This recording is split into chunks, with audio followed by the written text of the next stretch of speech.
Uma manhã normal transformou-se em medo. O fazendeiro, acostumado à sua rotina, havia saído para inspecionar uma parte remota de sua propriedade, um pedaço de terra que ele raramente visitava. Ele não esperava nada fora do comum, mas o que encontrou fez um arrepio percorrer sua espinha. Ali, em uma clareira, estava o que parecia ser uma fogueira improvisada. Um círculo de pedras queimadas cercava uma cama de cinzas e fragmentos meio queimados. Sem perder mais um segundo, ele pegou o telefone e chamou as autoridades. Em menos de uma hora, os delegados do xerife e especialistas forenses chegaram ao local, movendo-se rapidamente para isolar a área com a fita amarela de cena de crime. O ar tornou-se tenso enquanto os peritos iniciavam seu exame cuidadoso, peneirando as evidências. A análise preliminar confirmou os piores temores do fazendeiro. Alguns dos fragmentos de ossos eram humanos. Queridos espectadores, por favor não se esqueçam de curtir, deixar um comentário abaixo do vídeo e se inscrever no canal para não perder os novos vídeos. Isso é muito importante para nós. Neste caso de True Crime, examinaremos a história de Andrew MacDonald, que nasceu em 23 de setembro de 1989, na Jamaica, onde desde muito jovem demonstrou a tenacidade e a determinação que mais tarde a ajudariam a prosperar nos negócios. Sua infância nem sempre foi fácil. Sua família frequentemente enfrentava dificuldades financeiras, e Andrew rapidamente aprendeu a valorizar cada oportunidade que surgia em seu caminho. Apesar dos desafios, seus pais lhe incutiram o respeito pela educação e a necessidade de trabalhar duro para melhorar as circunstâncias da própria vida.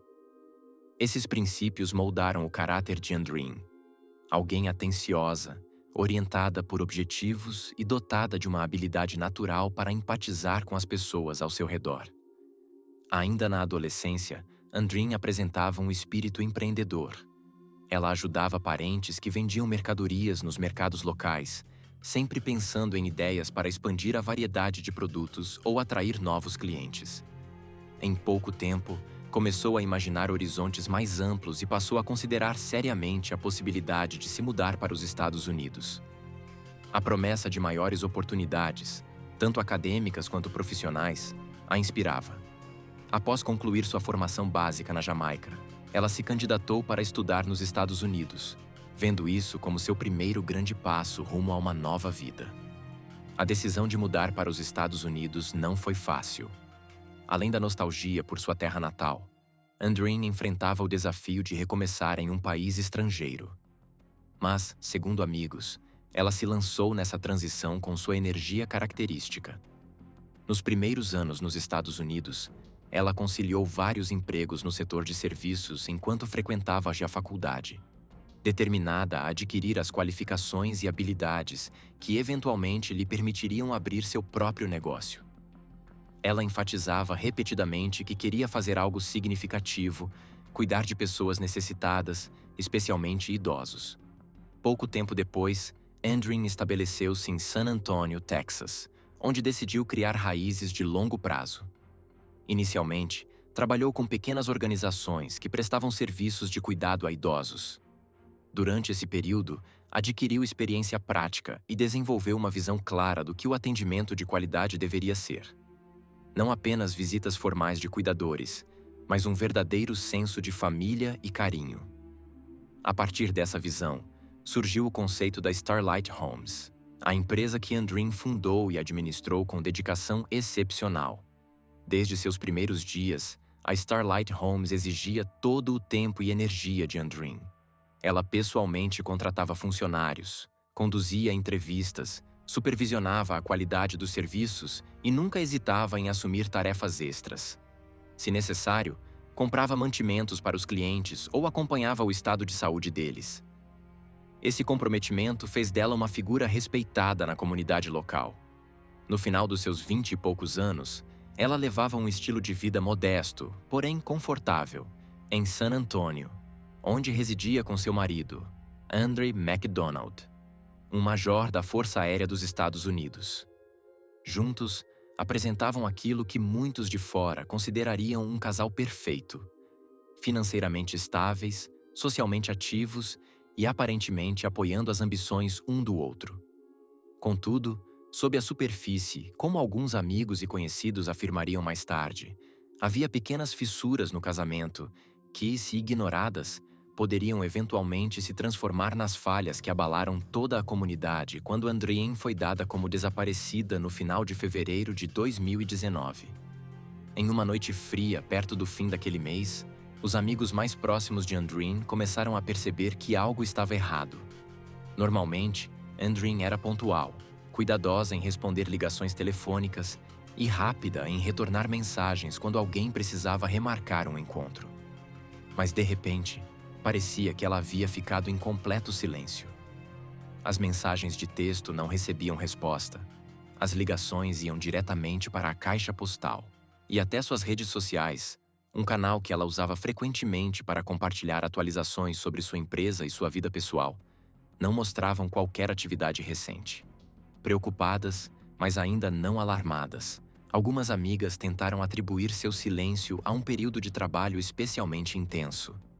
Afinal, administrar uma empresa que oferecia cuidados 24 horas a idosos poderia ser exaustivo, e não era incomum que Andrienne se dedicasse intensamente a projetos especiais ou expansões por dias seguidos.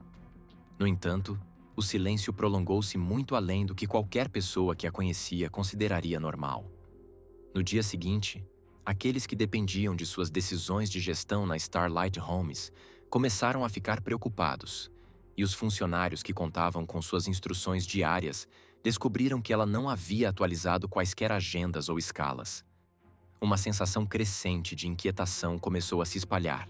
Ainda relutante em presumir o pior, sua amiga Carla, que conhecia Andrienne através de uma rede de empreendedoras locais, decidiu passar na residência dos McDonald para verificar se Andrienne talvez estivesse indisposta ou se algum imprevisto a impedia de seguir sua rotina habitual. Carla lembrava que Andrienne costumava lidar com detalhes pessoalmente e raramente delegava tarefas relacionadas ao bem-estar de seus clientes, a menos que fosse absolutamente necessário. Ao chegar no fim da tarde, Carla bateu e esperou pacientemente à porta. O silêncio que a recebeu pareceu perturbador. Não houve latidos de cachorro, nem passos apressados vindo de dentro, e nenhum sinal de movimento pelas janelas da frente. Carla tentou ligar novamente para o número de Andrienne, mas o resultado foi o mesmo. Caixa postal. Nesse momento, Carla sentiu uma sensação inexplicável de pavor. Ela tinha uma chave da casa de Andrienne, pois eram amigas próximas e às vezes cuidavam uma da propriedade da outra, mas hesitou em usá-la sem permissão. Depois de andar inquieta pela varanda por vários minutos, acabou cedendo à sua ansiedade e ligou para as autoridades solicitando uma verificação de bem-estar, explicando que era altamente incomum para Andrienne ficar tão incomunicável. Quando os delegados do xerife chegaram, não notaram nada fora do comum do lado de fora. O gramado estava em bom estado.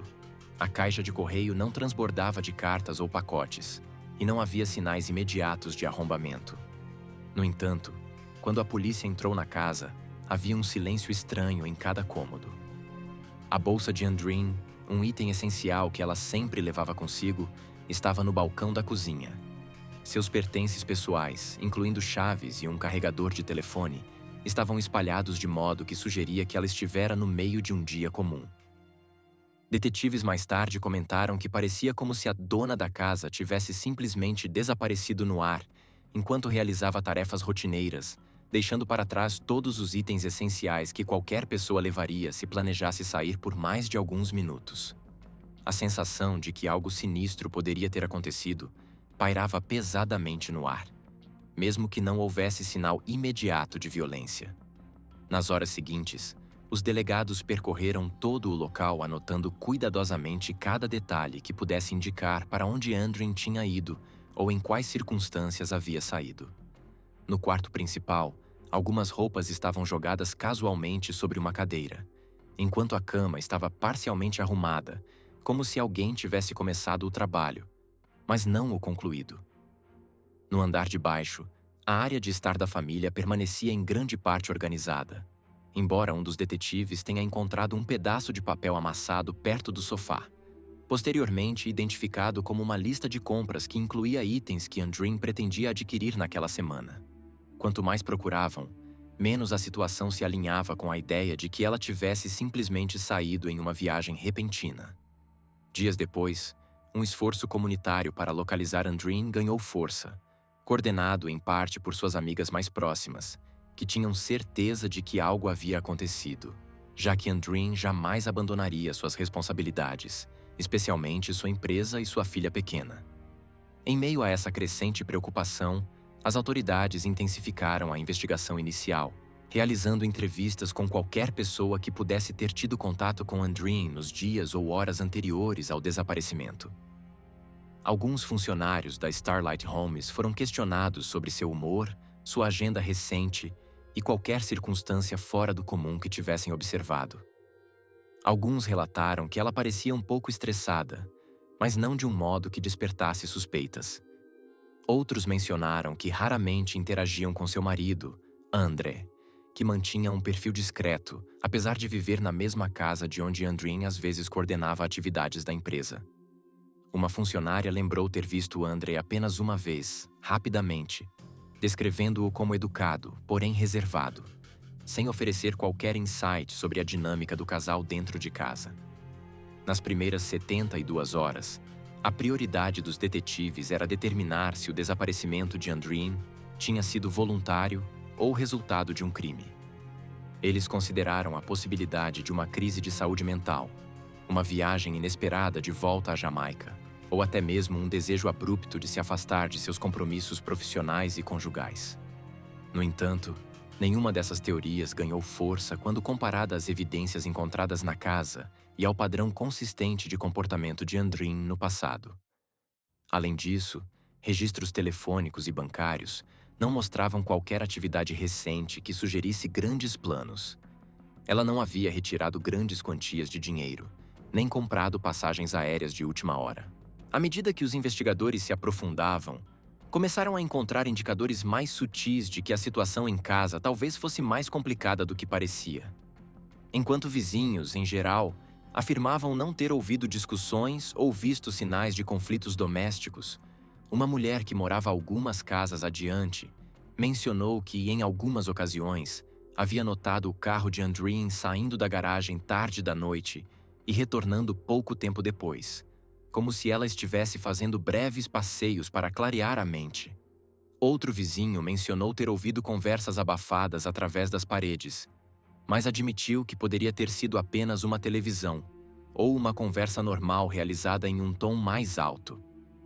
Apesar da fachada aparentemente comum, essas pequenas pistas de tensão potencial não se conectavam imediatamente em uma narrativa coerente sobre o que realmente poderia ter acontecido com Andreen.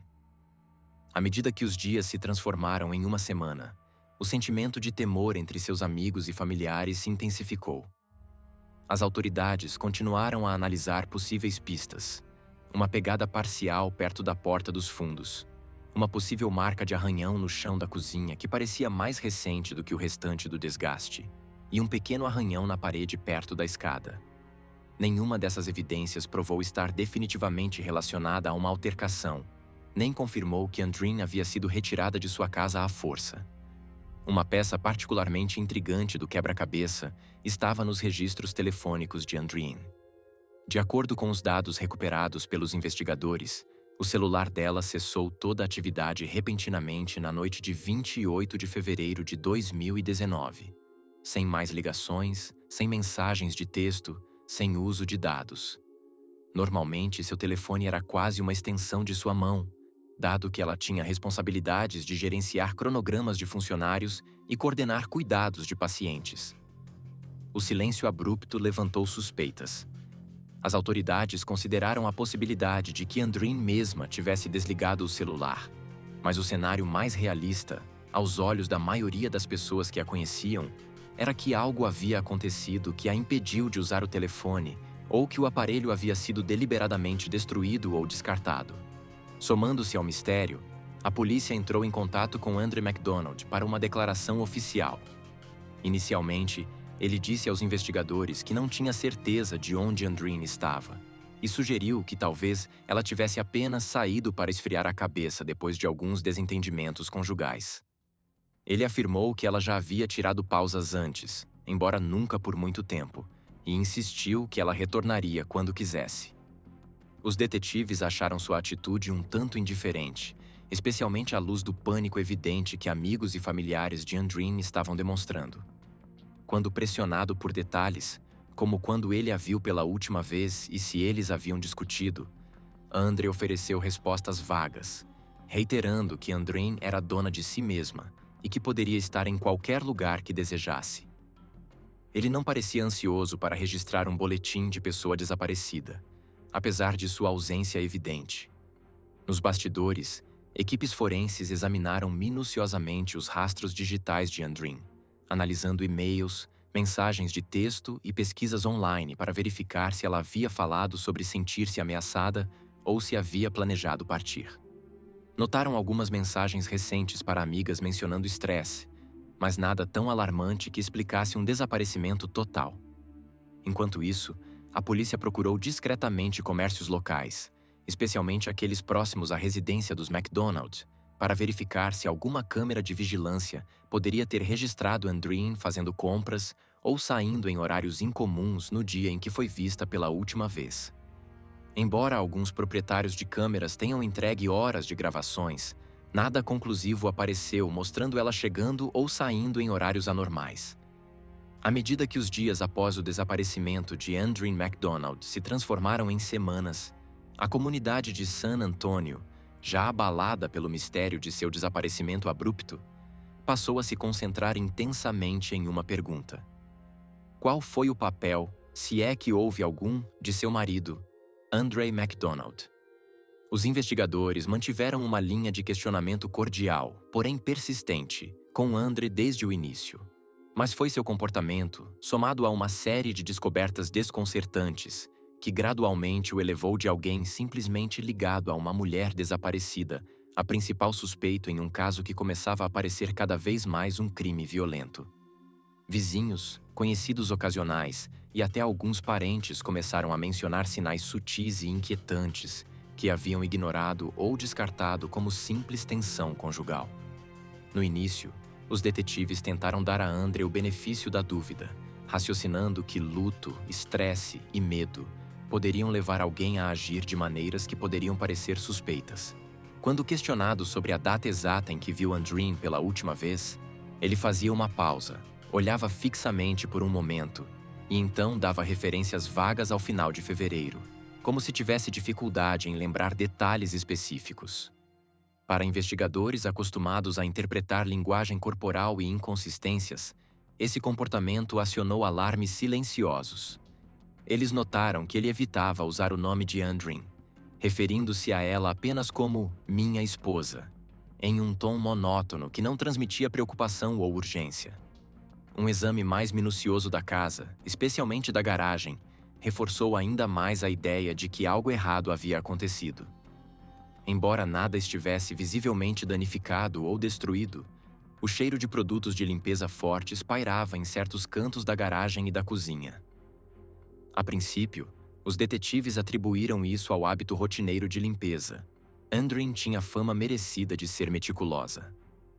Mas um técnico forense notou uma descoloração estranha perto de um ralo no piso da garagem.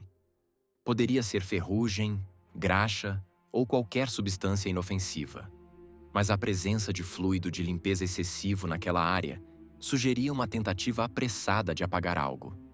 Testes seriam realizados para determinar se havia sangue ou outro material biológico presente, mas os resultados não foram imediatos. Paralelamente, a equipe investigativa passou a seguir o rastro financeiro de Andre. Muitas vezes, não há fonte de verdade mais reveladora em uma investigação do que recibos e extratos bancários. O que encontraram no histórico recente de compras de Andre levantou suspeitas.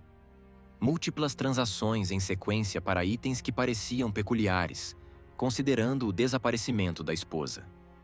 Especificamente, nos dias que cercaram o último avistamento confirmado de Andreen, o cartão de débito de André registrou compras de sacos de lixo grandes, luvas resistentes, uma pá e uma quantidade significativa de gasolina. Embora qualquer um desses itens pudesse ter uma explicação inocente, talvez um projeto de jardim ou tarefas domésticas rotineiras, juntos, eles formavam um quadro mais sombrio. Além disso, imagens de vigilância das lojas corroboraram essas compras, mostrando André apressado, pegando itens das prateleiras com determinação, em vez da abordagem casual de alguém fazendo recados comuns. Ele pagou em dinheiro em algumas lojas, indicando uma consciência de que transações com cartão criam um registro claro. Os investigadores coletaram discretamente essas imagens e as adicionaram ao dossiê crescente. A virada significativa veio quando uma amiga de Andreen se lembrou de uma conversa na qual Andreen havia confidenciado estar preocupada com seu casamento. Segundo essa amiga, Andreen mencionou que André estava cada vez mais tenso e que pequenos desentendimentos escalaram para discussões acaloradas. Embora Andreen nunca tivesse afirmado diretamente sentir-se fisicamente ameaçada, ela se preocupava com as finanças, com o futuro da filha e com a estabilidade do ambiente doméstico, ainda que permanecesse focada em seu negócio. A lembrança da amiga, combinada aos itens suspeitos que André havia comprado, levou os investigadores a reavaliar toda a situação. Até aquele momento, eles haviam evitado singularizar André sem motivo substancial, mas agora parecia haver razão de sobra para intensificar a pressão. Cada nova peça de evidência abria mais caminhos de questionamento. Por que André estava evasivo sobre as compras, se fossem realmente destinadas a tarefas caseiras inofensivas? Por que ele não demonstrava alarme com o fato de sua esposa de vários anos, que ele alegava ter simplesmente saído por conta própria, ainda não ter retornado nem feito contato? Quando confrontado diretamente com essas perguntas, André continuou dando respostas vagas, reiterando que Andreen era independente e insinuando que ela tinha histórico de sumiços breves, uma alegação que ninguém próximo a ela pôde confirmar. Os detetives observaram seu estado emocional, notando que ele às vezes demonstrava irritação ou frustração com o interrogatório, mas raramente preocupação ou desespero para localizar sua esposa. Longe de inocentá-lo, seu comportamento apenas intensificou o clima de suspeita. À medida que a mídia local percebeu que as autoridades estavam concentrando atenção no marido de Andreen, o interesse público no caso cresceu. A polícia pediu cautela contra conclusões precipitadas. Na tentativa de aprofundar a investigação, foi emitido um novo mandado de busca para a propriedade dos MacDonald. Durante essa busca mais extensa, os investigadores examinaram espaços confinados, armários e contêineres de armazenamento, esperando encontrar qualquer vestígio de Andreen, fossem documentos pessoais, diários ou evidências físicas que indicassem seu paradeiro. Uma busca minuciosa no porão revelou uma pequena coleção de produtos de limpeza e uma garrafa de água sanitária pela metade, mas nenhum sinal conclusivo de que um crime havia sido cometido ali. Do lado de fora, em um canto do quintal, os detetives encontraram uma área de solo remexido que inicialmente temeram ser um local de enterro clandestino. Entretanto, após inspeção detalhada, tratava-se de uma área usada recentemente para descartar restos de poda. Pelo menos, essa era a explicação dada por André, que estava na propriedade no momento da busca. Técnicos de cena do crime coletaram amostras do solo, na esperança de encontrar alguma evidência forense. Rapidamente, se espalhou a notícia de que a polícia havia encontrado itens suspeitos ligados a André, o que inflamou a opinião pública. Por isso, durante esse período, os investigadores monitoraram silenciosamente os movimentos de André, rastreando seu telefone e até colocando vigilância discreta para garantir que ele não deixasse a cidade ou tentasse destruir mais evidências. O ponto de virada que levou André de pessoa de interesse a suspeito ocorreu de maneira inesperada, por meio de uma combinação de denúncias da comunidade e um avanço forense crucial. Uma vizinha, que inicialmente havia preferido se manter em silêncio, procurou as autoridades para relatar ter visto André carregando grandes sacos plásticos escuros no porta-malas de um carro nas primeiras horas da manhã de 1º de março. A manhã após o último avistamento de André. Naquele momento, a vizinha achou aquilo estranho, mas não necessariamente incriminador. Só depois de assistir a uma reportagem local destacando discrepâncias na linha do tempo de André, que ela percebeu a importância do que tinha visto. À medida que os detetives continuaram entrevistando pessoas que poderiam ter conhecimento sobre a vida pessoal dos MacDonald, veio à tona que, nas semanas que antecederam o desaparecimento de Andreen, o casal havia sido ouvido discutindo sobre finanças e decisões comerciais. Vários amigos disseram aos investigadores que Andreen era a principal provedora, o que potencialmente feriu o ego de André, alimentando ressentimento sob a superfície. Ao analisar os registros telefônicos, os investigadores viram que André havia apagado grandes porções de mensagens de texto na época em que Andreen desapareceu, sugerindo um esforço concentrado para remover comunicações potencialmente incriminadoras. Paralelamente, uma busca minuciosa na vida digital de André revelou pesquisas na internet sobre técnicas de descarte de corpos e como lidar com fluidos corporais. Embora algumas pesquisas estivessem parciais ou apagadas, especialistas forenses conseguiram recuperar dados suficientes para mostrar que André havia visitado certos sites. Essa descoberta, junto com as revelações anteriores sobre as compras suspeitas, ampliou a sensação de urgência da investigação. Com André atrás das grades pela acusação de adulteração de provas, os promotores começaram a montar a estrutura de um caso, plenamente cientes da necessidade de localizar o corpo de Andreen para aumentar as chances de uma condenação bem-sucedida. Ao longo das semanas escaldantes que se seguiram à prisão de André MacDonald pelas acusações de adulteração de provas, a sombria especulação pública sobre o destino de Andreen MacDonald se intensificou. Amigos, familiares e cidadãos preocupados vasculharam bairros locais, áreas verdes e regiões rurais ao redor de San Antônio, na esperança de encontrar qualquer sinal da mulher desaparecida, torcendo, contra toda a esperança, para que ela ainda estivesse viva. Enquanto isso, as autoridades continuaram a montar uma linha do tempo das últimas horas de André, concentrando-se em sinais de torres de celular e dados de GPS do veículo, que sugeriam que André MacDonald havia viajado para locais remotos nos dias que se seguiram ao desaparecimento.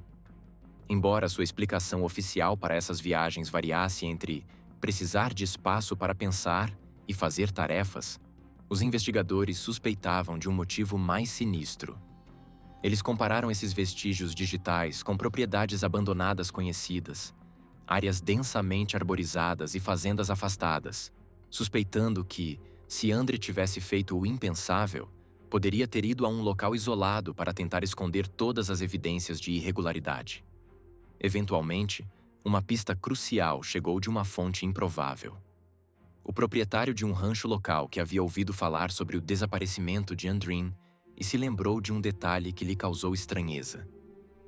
O fazendeiro contou aos investigadores que havia descoberto o que parecia ser uma fogueira improvisada em uma seção remota de sua propriedade, uma área que ele raramente visitava. A fogueira era cercada por pedras chamuscadas e coberta por fragmentos meio queimados, que à primeira vista pareciam ossos de animais. No entanto, algo no formato e nos restos ao redor. Pedaços carbonizados de roupas, metal retorcido possivelmente de joias, o deixou desconfiado. Com voz cansada, confessou que se sentia inquieto pensando que aquilo poderia estar ligado ao caso de Andreen, embora temesse que fosse verdade. Delegados e especialistas forenses correram ao local, isolando cuidadosamente a área com fita amarela. Nas horas seguintes, a equipe peneirou meticulosamente camadas de cinzas, terra e detritos, usando telas de malha fina para separar até mesmo os menores fragmentos de osso. O exame preliminar sugeriu que alguns dos fragmentos eram de fato humanos, provavelmente do crânio, do torso e dos ossos longos de uma mulher adulta. Embora seriamente danificados pelo fogo, alguns segmentos permaneceram intactos o suficiente para possíveis testes de DNA ou pelo menos identificação parcial. Vários pedaços de tecido também foram encontrados, quase irreconhecíveis de tão queimados, possivelmente compatíveis com o tipo de roupa que Andreen usava quando foi vista pela última vez. Fotógrafos forenses tiraram fotos detalhadas de cada fragmento, enquanto técnicos colocavam os itens em sacos de evidência devidamente rotulados. A descoberta causou um choque profundo na equipe investigativa. Se aqueles restos fossem de Andreen, confirmariam o que muitos temiam, que ela não estava apenas desaparecida, mas havia encontrado um destino violento e fatal. Ainda assim, o enigma estava longe de ser resolvido. A pergunta agora era se aquele local era onde ela havia sido morta, ou se os restos haviam sido transportados para lá posteriormente. Os testes iniciais dos restos, realizados no escritório do médico legista do condado, mostraram grande probabilidade de pertencerem a uma mulher jovem adulta com altura e porte semelhantes aos de Andrin. No entanto, a análise de DNA levaria mais tempo, deixando os investigadores relutantes em fazer um anúncio formal até que possuíssem confirmação irrefutável. Enquanto isso, a especulação privada explodiu entre autoridades, imprensa e público. Seguindo o procedimento padrão, o escritório do xerife chamou um antropólogo especializado para examinar mais detalhadamente os fragmentos ósseos na esperança de encontrar marcas distintivas. Esse especialista confirmou que os fragmentos provavelmente eram de uma mulher adulta, embora os danos extensos pelo calor limitassem métodos forenses típicos, como análise de dentes intactos ou impressões parciais. Dias se transformaram em semanas enquanto o processo oficial de identificação avançava lentamente, cada novo resultado acrescentando outra peça ao mosaico. Fragmentos do maxilar continham pistas odontológicas suficientes para serem comparados aos registros de Andrin, e o pouco DNA que pôde ser extraído de fragmentos ósseos intactos mostrou alta probabilidade estatística de pertencer a Andrin MacDonald. Entre as evidências físicas mais contundentes estava um fragmento chamuscado do que parecia ser cabelo sintético ainda preso a tecido parcial, comparado com a textura e a cor conhecidas do cabelo de Andrin, fornecendo mais uma confirmação. Finalmente, munido de todas essas descobertas, o médico legista declarou oficialmente que os restos pertenciam a Andrin. Essa identificação formal marcou um ponto decisivo no caso. O escritório do xerife anunciou as notícias em uma coletiva solene, expressando condolências à família e reafirmando seu compromisso em obter justiça. Enquanto isso, Andre manteve silêncio, exceto ao se comunicar por meio de sua defesa.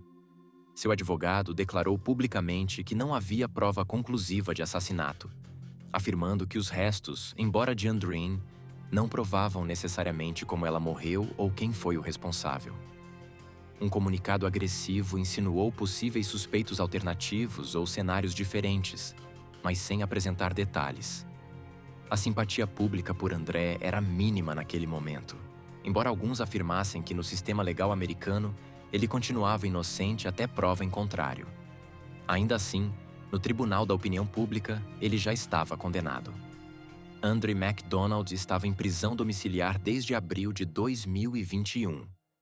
No entanto, poucos dias antes de seu julgamento, marcado para 17 de janeiro de 2023, ele inesperadamente quebrou o silêncio. Até então, ele se recusara a falar sobre os acontecimentos que levaram à morte de sua esposa.